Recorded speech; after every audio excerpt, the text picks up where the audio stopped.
বন্ধুরা, এই হলো সকালের খাবার। কারণ প্রথম আগের ভিডিওটাতে আমি পুরোটা দেখাতে পারিনি, কারণ ভিডিওটা অনেকটা বড় হয়ে যেত। আরেকটা ভিডিও করছি, পার্ট 2।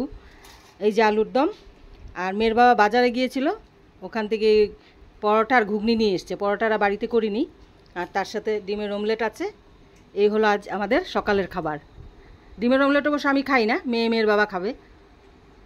তাহলে চলুন এবার সকালের খাবারটা সেরে নিই, তারপর পরে আবার দেখা হচ্ছে। নমস্কার বন্ধুরা, সম্পাস ভ্যারাইটি ব্লগে আপনাদের সবাইকে স্বাগত।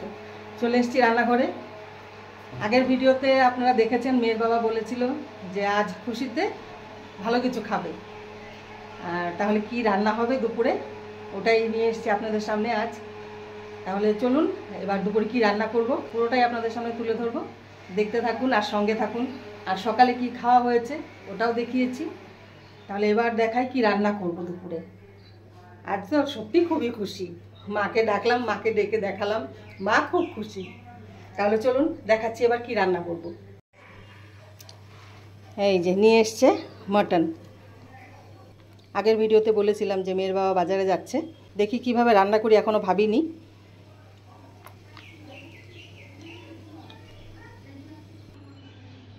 মটনগুলো একটু বেছে নিয়েছি, কাঠের গুঁড়ো টুড়ো থাকে, একটু বেছে নিয়েছি। এবার আমি একটু গরম জল দিয়ে দেব, একটু গরম জল দিয়ে মটনটা ধুয়ে নেব। গরম জল একটু দিয়ে দিয়েছি, আর একটু হালকা ঠান্ডা জল মিশিয়ে নেব, জলটা বেশি গরম। একটু ঠান্ডা জল মিশিয়ে নিয়েছি।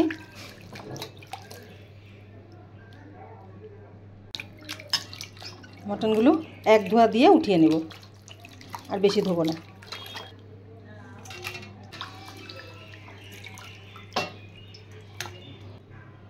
আজ মটনটা আমি একবারে মেখে রান্না করব।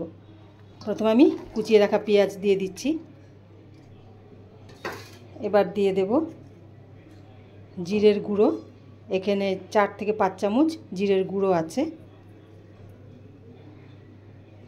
এবার দিয়ে দেব ধনের গুঁড়ো, আর ধনের গুঁড়ো 8 চামচ আছে। আর মটন রান্না করলে এমনিও ধনের গুঁড়োটা একটু বেশি লাগে, জিরের গুঁড়োর থেকে বেশি দিতে হয়। এখানে রসুন আর আদা পেস্ট করে নিয়েছি। এবার আমি দিয়ে দেব নুন আর হলুদ। হলুদ দিয়ে দিচ্ছি। এবার দিয়ে দেব নুন। এবার নুন দিয়ে দিচ্ছি। এবার দিয়ে দেব সর্ষে তেল। এবার সর্ষে তেল দিয়ে দিচ্ছি। এবার দিচ্ছি 4টে তেজপাতা। আমি এখানে এখন শুকনো লঙ্কা দেব না, আর শুকনো লঙ্কা দিয়ে আমি মাখতে পারবো না। শুকনো লঙ্কা দিয়ে মাখলে হাতটা খুব জ্বালা করে, যার জন্য আমি শুকনো লঙ্কা দিয়ে মাখছি না। আমি প্রথমে এভাবে মেখে নেব সব মশলা দিয়ে, শুধু শুকনো লঙ্কাটা দিচ্ছি না। আমি লাস্টে একদম সব মাখা হয়ে যাবে, তারপর আমি শুকনো লঙ্কাটা দিয়ে একটু চামচ দিয়ে বা কিছু দিয়ে নাড়িয়ে নেব।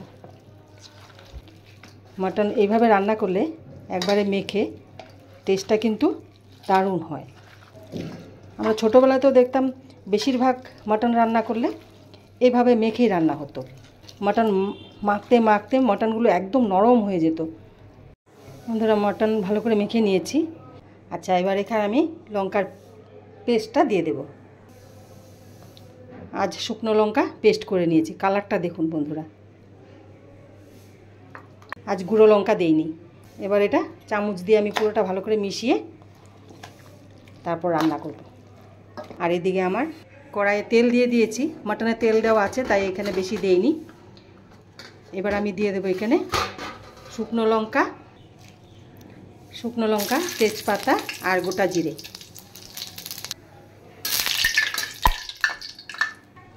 এবার দিয়ে দেব গোটা গরম মশলা, এখানে লবঙ্গ, এলাচ, দারচিনি, সামান্য একটু জয়িত্রী আর জায়ফল।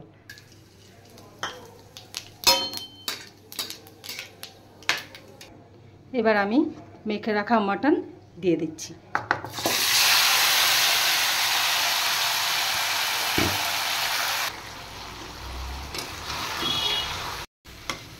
মটন ভালো করে এবার কষিয়ে নেব। মটনের সাথে এবার আমি কেটে রাখা আলুগুলো দিয়ে দিচ্ছি। আজ আমি আলু ফ্রাই করিনি, একদম কাঁচা আলুই দিচ্ছি।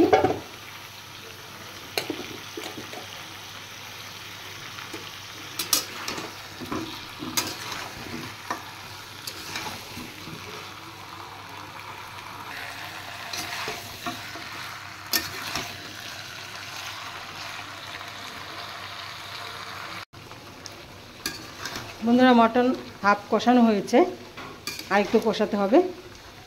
আর আমি একটু ঢেকে ঢেকে তারপর কষিয়ে নিচ্ছি। আজ মটনটা অন্যরকম করে রান্না করার ইচ্ছে ছিল, কিন্তু মেয়ের বাবা বলল মটনের পাতলা ঝোল খাবে, আর মেয়েও বলল মেয়েরও ইচ্ছে মটনের পাতলা ঝোল খাবে, যার জন্য আজ আর রিচ করে করছি না, একদম হালকা করে মটনের ঝোল করব, প্লেন ঝোল। বন্ধুরা মটন কষানো হয়ে গেছে, এবার আমি জল দিয়ে দেবো।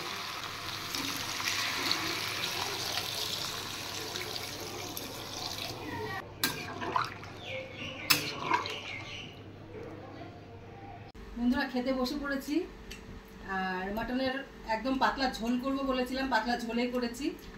আর খেতেও বসে পড়েছি, দেখতে পাচ্ছেন। প্রথমে খেয়ে নিয়েছি লাউ ঘন্ট দিয়ে, আর বেশি কিছু রান্না করিনি। মটন হলে আর বেশি কিছু লাগেও না, তাই না গো? মটন হলে শুধু মটন দিয়ে খাওয়া হয়ে যায়। তাহলে লাউ ঘন্ট দিয়ে খেয়ে নিয়েছি, এবার খাবো মটন দিয়ে। এই মটন রান্না করেছি, এই দেখুন একদমই পাতলা ঝোল, খুব ভালো হয়েছে, খুব সুন্দর। এই একদমই পাতলা ঝোল করেছি গরমে। আর মেয়ের বাবা তো খেয়ে বলছে একদম দারুণ হয়েছে নাকি খেতে। এবার আমি একটু খেয়ে ঝোল দিয়ে বলছি আপনাদের সত্যি কেমন হয়েছে। আলু একদম আলুগুলো আজ ভাজিনি, জানো তো, আজ কাঁচাই দিয়েছি। হ্যাঁ, খুব ভালো লাগে। একবারে মেখে যদি করা হয় না, তাহলে খেতে ভালো লাগে আর বেশি মটনটা। সত্যি এক একটা রেসিপির এক এক রকম হ্যাঁ হ্যাঁ প্রসেস। বন্ধুরা একটু খেয়ে দেখি।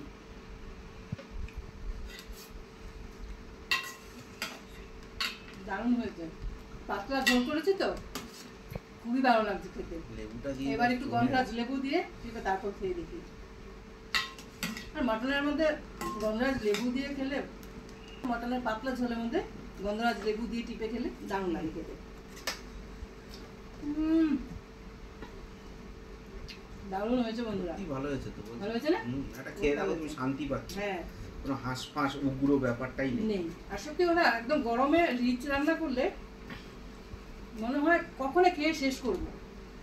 আর এইভাবে পাতলা করে রান্না করলে কি খেয়ে একটা শান্তি পাওয়া যায়। দারুণ লাগছে বন্ধুরা, গরমে আপনারাও পারলে এরকম পাতলা ঝোল করে খাবেন, দারুণ লাগে। তাহলে খেয়ে নিই।